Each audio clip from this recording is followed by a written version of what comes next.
Have you ever tasted champagne, Will? Can't say that I have, no, sir. Franklin Greenwood gestured to his butler, Lemuel Clegg, who directed one of the uniformed staff members standing by with an open bottle toward Will. Just a splash, said Franklin, then leaned over toward his grandson, seated to his right, and winked.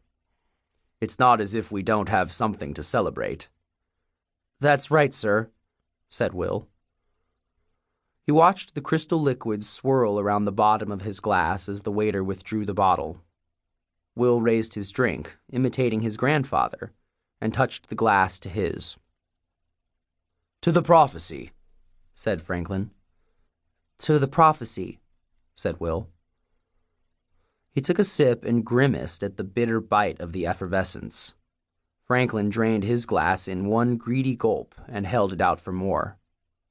The nearby staff member holding the bottle rushed to refill it, without appearing to hurry. I can't tell you what joy these last few months have brought me, Will. I've never wanted anything more than to share with my family the blessings I've worked so hard to create.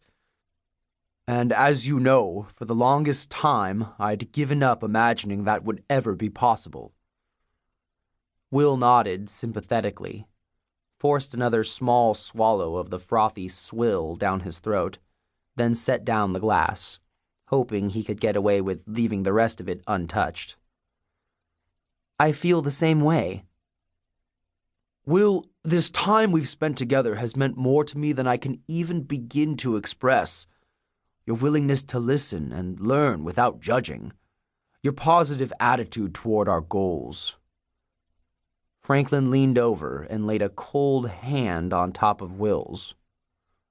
But do you know what has been most gratifying for me?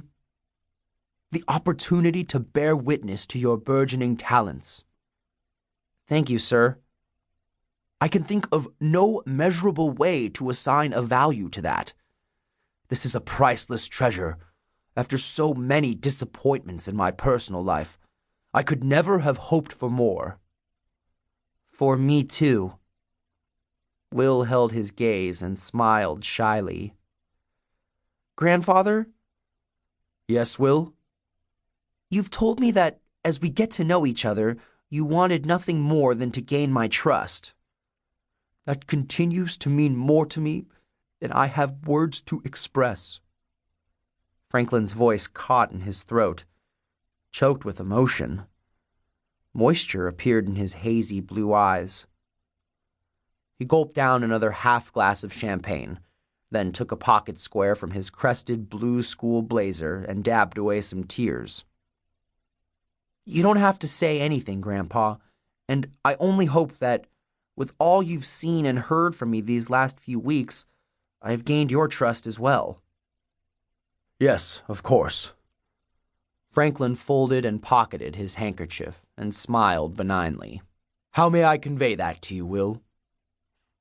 I think I'm ready to hear the whole story. Franklin considered the request, savored the final bite of his soy-fed Japanese Kobe ribeye steak, pushed his plate back. Another waiting staff member whisked it away instantly, then reached over and patted Will's hand. Let's take a walk, said Franklin.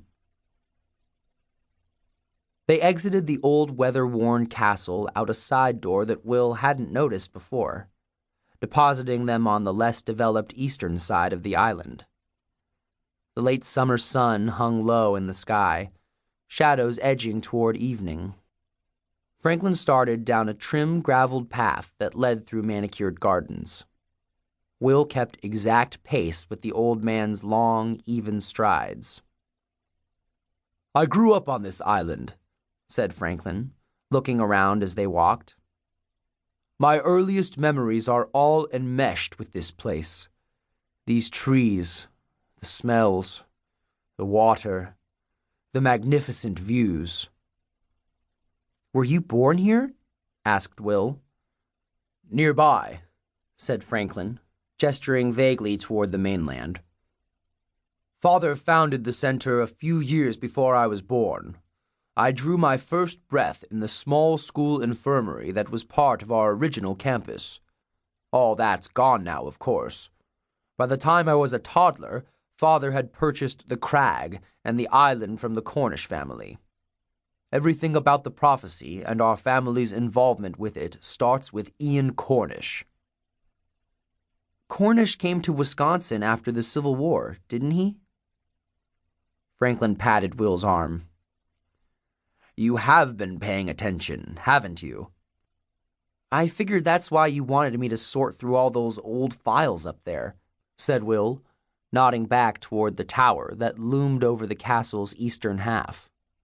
To learn about the center and the Greenwood family tree.